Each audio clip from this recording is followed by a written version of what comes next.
po, next question. Okay na po. Ayan, isa po muling mapagpalang umaga sa bawat isa. Kamusta po ang lingkod ng Diyos? Lingkod pa rin ba? Lingkod pa rin ba ng Diyos sa mga...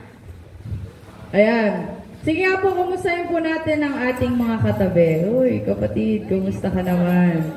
Ayan. Sabihin po natin, masaya ako makasama ka muli dito ngayong umagang ito. And next week, sana nandito ka ulit, no? Handa ka na ba? Handa na po ba tayo? Ayan. Sige po, bago tayo magsimula, ano pong meron ngayon? Kakabati ko lang po kanina pero tatanungin ko pa rin po kayo. Ano pong meron ngayon? Araw ng mga nanay. It's Mother's Day. Happy Mother's Day po sa ating mga nanay na nandito. At syempre, dun naman po sa mga wala dito at sa mga literal na wala na, Happy Mother's Day din po. No? Huwag natin silang kalimutan. Sige po, tayo po'y magsimula. Handa na po ba ang inyong kutsara at tinidor? At syempre, bago po tayo mag-start, tayo po'y mananalangin. Manyayahan ko po kayong yumuko. Dadamhin ang presensya ng Diyos. Hallelujah, praise to Jesus. Muli, maraming salamat po sa napakagandang umaga na iyong ipinagkaloob sa bawat isa. Salamat sa araw-araw mong katapatan, kabutihan, na araw-araw din naming nararanasan, Panginoon. Ngayong umaga pong ito, Holy Spirit, samahan mo kami na makinig sa mensahe mo ngayong oras ito. Pakabuksan mo ang aming puso't isipan na maunawaan namin yung mensahe mo para sa amin ngayong umagang ito. And Lord, ikaw ang siyang magtanggal lahat ng distractions, anuman ang ingay, anuman ang gulo sa aming puso't isipan. Ikaw ang siyang patuloy na maghari sa bagay na ito, Panginoon. Ang gusto lang po namin ngayong oras na ito is makatuon sa kung ano yung gusto mong sabihin sa bawat isa. And Lord, this message ay hindi nagmula sa akin, ito'y nagmula sa iyo, Panginoon. Kaya ito'y aming tatanggapin na para sa amin, hindi para sa aming mga katabi. Ikaw ang siyang patuloy na kumilos ngayong oras nito, ngayong umagang ito. Let your will be done in Jesus' name. Amen. Ayan, okay, di ba po sa ating mga previous topics sa preaching, we always talk about yung Christ-like living. No, ito pong mga nakaraan sa topic natin, lagi nating pinag-uusapan yung pamumuhay ng katulad ng kay Kristo. And ngayon pong Mother's Day, pag-uusapan pa rin po natin ang pamumuhay katulad ni Jesus at kung paano niya sinunod si Mary na bilang kanyang ina. No, question po, sino dito yung mga anak? Of course, mga nanay at tatay natin na nandito, naging anak din sila. Siyempre, mga anak din yung mga yan. Okay, ako po, isa pa pong tanong pala. Sa may mga nanay pa po, kamusta po ang inyong relasyon sa kanila? Okay, no, nagtatampo. Kamusta po ang relasyon? Nabati na po ba natin sila? Namamaya pa.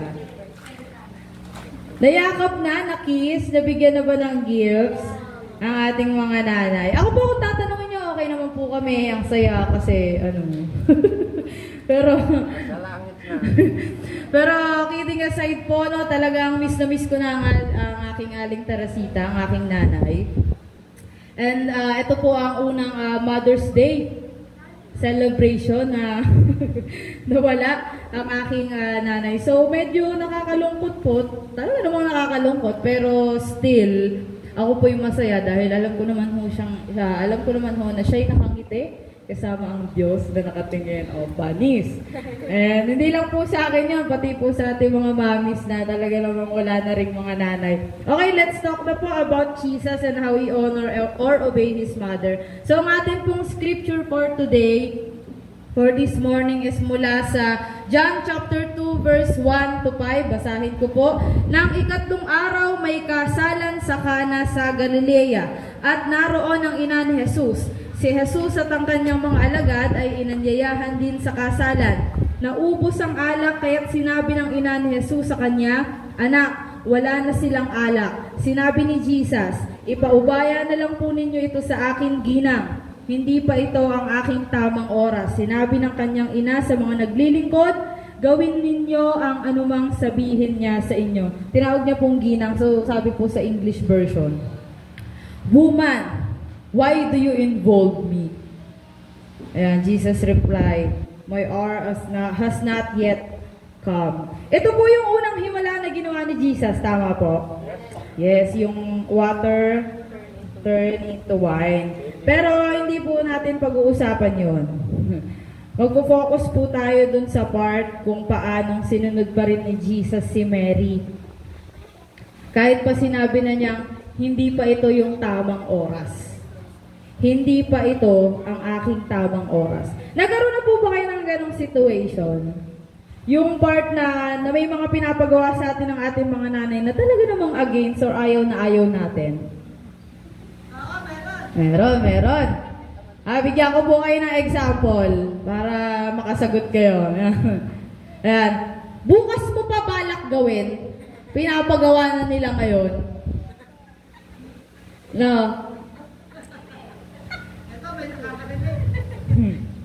Ito, ako relate ako dito eh. Sa mga hindi mahilig magbistida, pinagbibistida. Ako hindi ho talaga ako mahilig magbistida. Tapos patatayuin ka pa, picture ka doon, no? Ngiti ka doon. Di ba may mga bagay talaga silang pinapagawa na kailangan nating sundin. Kasi pag hindi, gagananin ka sa gilid. May susi yun, mapapangiti ka ng pilitan. Gaganon ka talaga. Sa mga marunong sumayaw at kumanta, pinakakanta at pinasasayaw, talaga naman sa reunion, bentang-benta. Kapag hindi ka kumanta, patay ka mag-uwi. Pag hindi ka sumayaw, patay ka mag-uwi. Sinasabi ko sa'yo. Relate po, no? Talaga naman, pag may tao, ang ganda ng pakikitungo na sa'yo, pag uwi sa bahay, yun. Talagang nagiging maririndi ka, rarat-ratan ka, no? And kahit po sa even po sa ating magiging profession in life, may mga ganun pa rin pagkakataon na gusto nila maging ganito ka. Kahit hindi naman yun yung gusto mo. Halimbawa po, gusto nila maging doktor ka, pero gusto mo lang maging pasyente. Gano'n.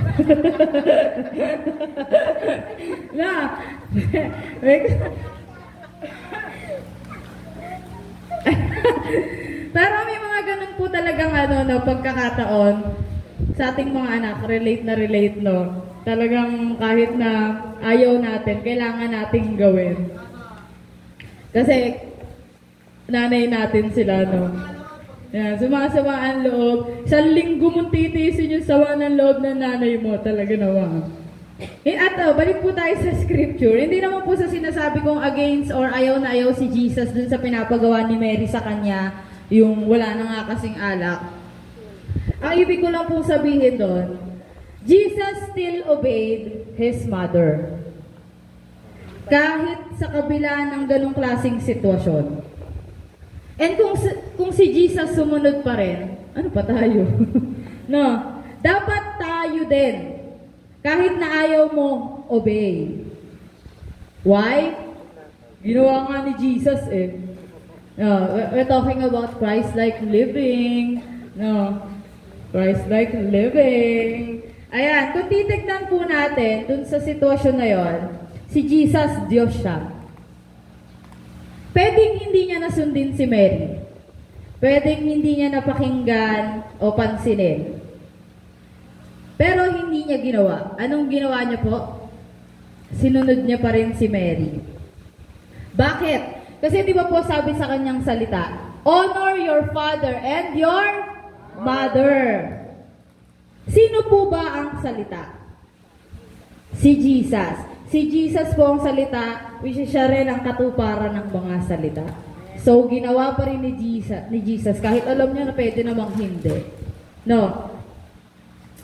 So, kahit nangangayaw ka na, sawang-sawa ka na, rinding-rindi ka na sa boses nila, tuwing umaga pa, gising sa umaga, sermon ng almusal, kahit rinding-rindi ka na, still honor your mother dahil yan ang iniutos ng Diyos sa atin at siyang ginawa niya rin. Now, the question is, dun sa mga time po na ayaw mo na, pagod ka na, sawa ka na, rindi ka na, did you ever get to the point na hiniling, sana hindi na lang sila yung naging nanay mo? Amen? Especially nung dumating yung pagkakataon na hindi na nila naibibigay yung pangangailangan mo. Na hindi na nila naibibigay yung suporta na kailangan mo. At lalo na, kapag feeling mo, hindi na sila nagpapakananay sa'yo. Dumating ka na ba sa ganong punto na siguro kung iba yung nanay ko, baka maganda yung buhay na mayroon ako ngayon. Siguro baka hindi ko dinadanas yung hirap na mayroon ng buhay ko ngayon. Siguro ang ganda ng gamit ko. Siguro may bago akong ganito. Siguro at mas marami pang siguro. So, just a reminder lang po kapatid. Kung nahirapan ka at patuloy na nahihirapan pa, ganon din sila. Kung nahihirapan ang anak, mas nahihirapan ang ina. No. Ganon din sila. Totoo po, marami silang pagkukulang. Pero hindi yun nagbibigay sa atin ng karapatan na bastusin sila. Na i-disrespect sila. No, hindi tayo nang binibigyan ng, porket nagkulang sila, hindi yun nagbibigay sa atin ng karapatan para bastusin sila. Kasi kahit pagbali-baligtarin man natin ang mundo, naging mabuti man sila sa atin o hindi, naibigay man nila sa atin lahat ng pangangailangan natin o hindi, nagpakananay man sila sa atin o hindi, still, sila ang nanay natin na ibinigay ng Diyos. No, para respetuhin, sundin, at mahalin. Again, kahit pagbali-baligtarin po natin ang mundo, kahit ayaw mo dun sa nanay mo, yan ang binigay ng Diyos. Accept them. Kasi kung iisipin po natin, gaano kasakit para sa isang ina na malaman na yung anak nila, humiling na sana iba na lang yung nanay nila. Parang, diba? Sa mga nanay po, diba? Gaano kasakit sa pakiramdam yun? Na hiniling, sana hindi na lang ikaw yung nanay ko, sana namatay ka na lang. No. Gaano kasakit po yun para sa pakiramdam ng isang ina? While yung feeling ng isang nanay, nung unang beses nilang masilayan ng kanilang mga anak, hindi maipaliwanag na tuwa at saya. No, sa mga nanay po, no, sabi po nila, ang nanay masaya lang sa unang anak, sa first, yung panganay. Pero na-realize ko po hindi, kada may ilalabas dyan, isa yung nagiging feeling nila. Kung paano yung pakiramdam nung unang beses nilang maranasan o makita yung anak nila, is ganun pa din sa mga sumusunod na anak. No, pantay-pantay kumbaga. As in, di ba po sa mga nanay, no, yung ganun pong feeling. Ako, hindi ko pa rin po kasi alam yun. Hindi ko pa po alam yun, no. Pero, may mga nanay po tayo na nakikita natin yung reaction nila. Kaya kapatid, kung sino man yung naging nanay natin dito sa mundo na ibinigay ng Diyos, magpasalamat tayo. Pasalamatan at igalang natin sila dahil sila ang ibinigay ng Diyos sa atin. Okay, pag-usapan po natin ulit yung ginawa ni Jesus, kung paano niya sinunod. May 3 action po na ipinakita si Jesus na nagpapakita kung paano niya in-honor si Mary bilang kanyang ina. Number 1 po, respect. Napansin niyo po kung ano yung tinawag ni Jesus kay Mary? Tinawag niya pong woman. Para po sa iba, babae, ginang. Para po sa iba, parang pagrespeto ba yun? Tinawag niya nga, oy, babae, hindi pa ito yung yung tamang oras. Parang ganun. Para sa iba, parang disrespectful yun. Pero, nung time po kasi ng mga panahon na yon, ang po ng mga babae is talagang mababang uri. No, ang mga babae po noon ay literal na mababang uri. Kapantay ba ng aso o mas mababa pa sa aso? Yung kapantay ng aso ang mga babae. And ang salitang woman noong mga panahon na yon ay respectful word. Ibig sabihin po sa atin nun ngayon, ma'am. Ma'am, M-A-A-M. Parang ma'am, miss, madam. No, so doon pa lang po naipakita na yung paggalang ni Jesus kay Mary. Sabi po sa Leviticus 19:3, galang ninyo ang inyong ama at ina. Kapatid, we need to accept the fact na may mga flaws po talaga ang ating mga nanay. May mga flaws yung mga yan. May mga bagay talaga silang ginagawa na hindi natin gusto. At may mga pagkakataon naman po, may mga bagay na hindi sila ginagawa na dapat nilang ginagawa. Nagets niyo po? May mga bagay silang ginagawa na hindi natin gusto, tapos may mga pagkakataon naman na may hindi sila ginagawa na dapat nilang ginagawa. But that's okay.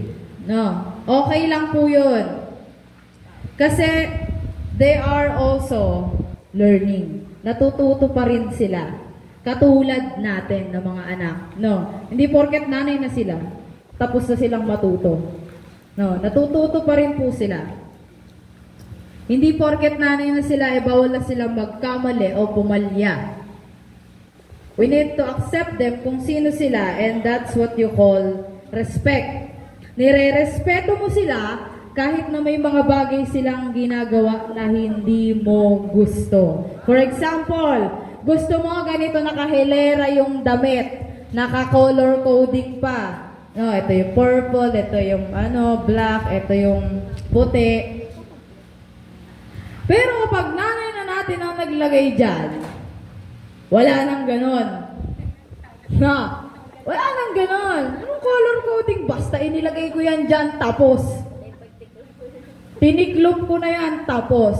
Ginawa ko na yan, tapos.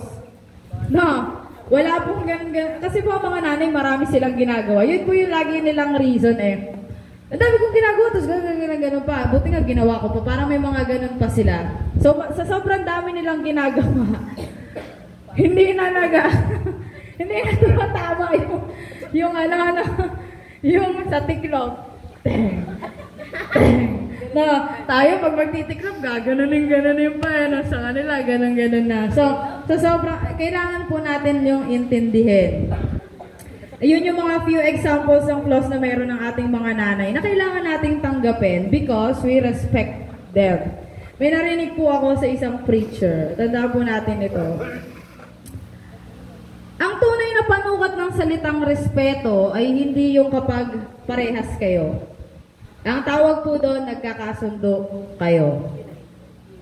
Unity, nagkakasundo. Pero kapag magkaiba kayo, pero maayos pa rin yung relasyon nyo, that's what you call respect. Again, ang salitang respeto ay hindi lang basta parehas kayo o nagkakasundo kayo. Ito po ay nangyayari kapag kahit na magkaiba kayo, pero nagkakaisa pa rin kayo, nagagawa nyo pa rin magkasundo dun sa bagay na yun. That's what you call respect. So, ang mga nanay natin, kahit magkaiba tayo, kasi magkaiba po talaga yung generation gap na meron, Doon pa lang sa generation na meron sobrang iba na. Maririnig pa natin mga nanay natin, nung mga panahon namin, walang ganyan. Ay, ano ng panahon ngayon? May mga ganun pa, nung mga panahon noon. Hindi mo ako gayahin, ganito ako noon. Ay, mahirap po yun ngayon Sobrang magkaiba po, pero dahil nire-respeto natin sila, tinatanggap natin kung ano yung kaibahan nila sa atin. No, that's what you call respect. Una po, respect. Number 2, pangalawa, obey.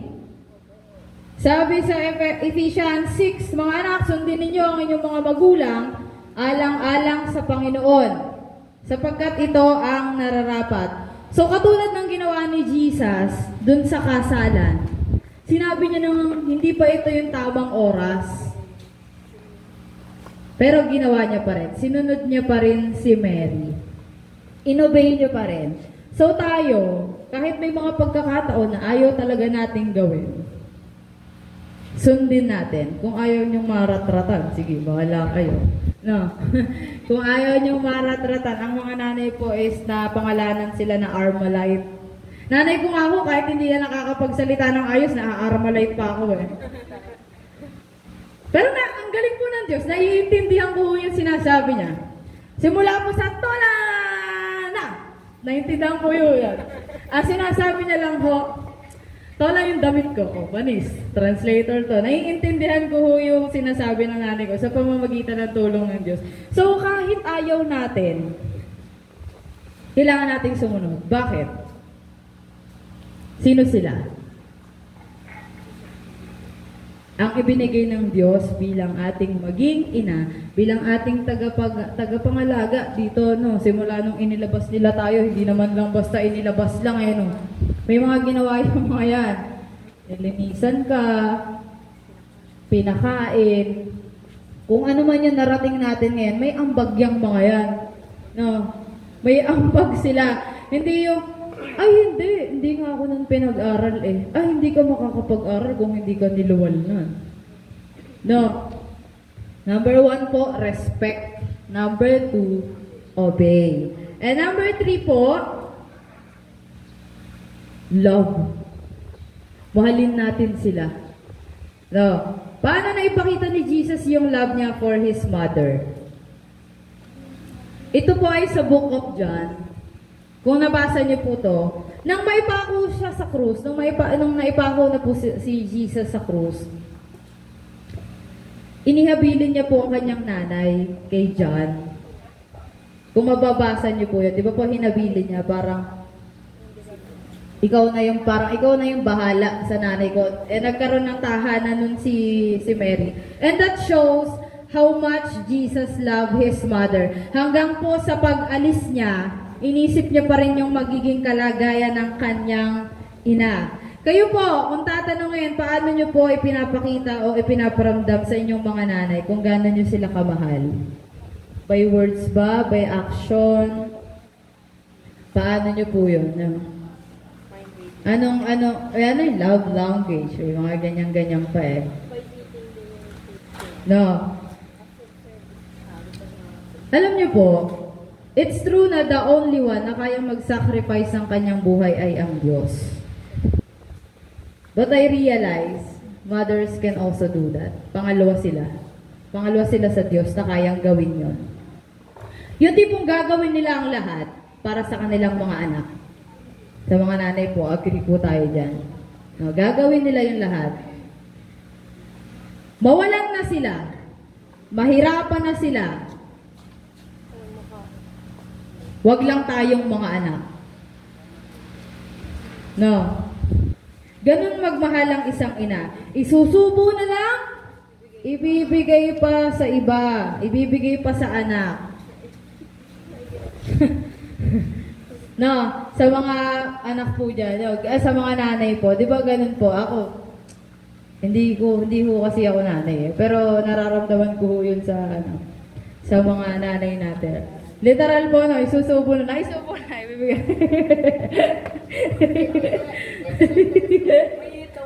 Mainit kasi, di ba, sinusubo na, tapos ibibigay pa. Pero, kidding aside po, yun nga, isusubo na lang, ibibigay pa nila. Kaya mahalin nyo po ang inyong mga nanay, lalo na sa mga meron pa. No, ipakita nyo na at iparamdam sa kanila kung gaano nyo sila kamahal. Sa mga meron pa, sa mga nakakasama pa nila sa buhay, no, mahalin na natin sila at iparamdam na natin ang ating pagmamahal sa kanila. Oh, talaga naman. And sa atin naman po mga nanay, actually po, yung word po natin ngayon ay maikli lang, no. literal na paalala lang sa atin ng Diyos bilang sa ating mga anak, at ganoon na din po sa ating mga nanay.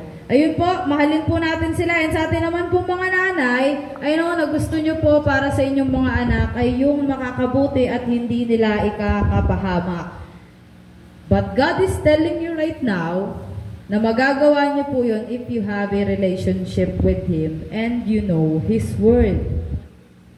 Hindi ko po sinasabi na wala kayong relasyon sa Diyos at hindi nyo alam yung salita niya.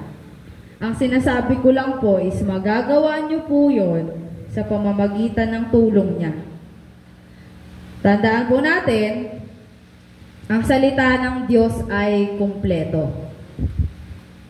Manual po iyon ng ating buhay. Kung gusto po nating maging mabuting anak, read His Word. Kung gusto po nating maging mabuting nanay, read His Word.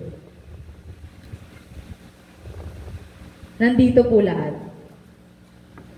Manual as in. Ito pong salitang to, hindi to natatapos eh. No, kahit nabasa nyo na ho siya, araw-araw ng buhay nyo, pag binasa, iba't iba yung yung ibinibigay na mensahe ng Diyos. Again, lahat po ay nandito. And sa mga anak naman po, learn to honor your mother by respecting, obeying, and loving them. Ano po yung tatlo? Respect, obey, love. Yan po, hindi po pwedeng may naiiwang isa Kompleto dapat yan. Hindi po natatapos ang ating pagiging isang anak sa kanila. Porket may kanya-kanya na tayong buhay, may asawa na, isa na ring nanay, anak pa rin po tayo sa kanila. And ganun din po sa ating mga nanay, hindi natatapos ang inyong pagiging isang ina, porket matanda na yung mga anak nyo, may kanya-kanya ng buhay, may mga kanya-kanya ng asawa, may kanya-kanya ng anak. Nanay pa rin po natin, nanay pa rin po kayo sa amin. Sa mga anak, magpakaanak tayo sa ating mga nanay or tatay. And sa mga nanay naman po, o sa mga tatay, magpakananay at magpakatatay kayo sa inyong mga anak. And bago po tayo magtapos, sa atin pong mga nanay, gusto ko lang po na malaman nyo, sa mga nanay po natin na nandito, gusto ko pong malaman nyo na lahat ng hirap at pinaghihirapan nyo bilang isang ina ay nakikita ng Diyos. Again, lahat ng hirap at pinaghihirapan nyo bilang isang ina ay nakikita ng Diyos. Alam niya po lahat ng hirap, lahat ng dusa, lahat ng sakripisyo, lahat ng luha, lahat ng hiling na meron po kayo. And He's telling you right now, you may not be a perfect mother, but you're doing a great job. Hindi ho kayo perfectong ina, pero naniniwala po kami na ginagawa niyo yung best nyo para maibigay yung pangangailangan ng inyong mga anak. And in behalf po ng mga anak, sa lahat po ng mga nanay na nandirito, maraming salamat po. And again, Happy Mother's Day po sa ating mga nanay. Maaari ko bang hilingin lahat ng anak, sabihan natin, sabay-sabay tayo magsabi ng maraming salamat po sa ating mga nanay. Again, 1, 2, 3. Maraming salamat po sa ating mga nanay. Happy Mother's Day po sa inyo. Enjoy nyo po tong araw na ito. Actually po, araw-araw ay Mother's Day. But this is special para sa kanila. Araw-araw ng buhay natin, magpasalamat tayo sa kanila. Hindi man sila naging perpekto. Hindi man nila na ibibigay yung mga pangangailangan natin ng kung paano gusto natin. But still, ginagawa nila yung best nila para maibigay sa atin kung ano yung mga pangangailangan natin. And sa mga wala naman pong nanay na nandito, sa ating pong mga kapatiran, na wala na pong nanay o hindi po nila kasama yung mga nanay, kahit visual, maiparamdam natin, no? May messenger naman na, no? Batiin natin sila. Kung may messenger nga lang sa ano baka binate. Pero kagabi ho, ako po yung nakabati na sa aking na. Sumagot nga ho siya. Pero ayun ho, no? Well, again, muli pong paalala sa ating mga anak, kung nagkukulang sila, hindi yun ibig sabihin, masama na silang nanay. No. Tao lang din sila. No, kailangan nating unawain. Kung first time nating mabuhay dito sa mundo, ganun din sila. No. First time natin bilang mga anak, ganun din ang ating mga nanay. So, araw-araw ng buhay natin, no, tayo magpasalamat. Pray for them. No. Palagi natin silang isali sa ating mga panalangin. Kasi may mga tao sa huli. Yung sinasabing nasa huli ang pagsisisi. Totoo yun. Nasa huli ang pagsisisi, talaga naman, hahabulin ka. Kung walang Diyos, mamamatay ka sa pagsisisi eh. Pero dahil may Diyos, no, naididil siya. So, hanggat kasama po natin sila, iparamdam na natin sa kanila ang ating love for them. Sige po, maaari ko po kayong anyayahan na tumayo.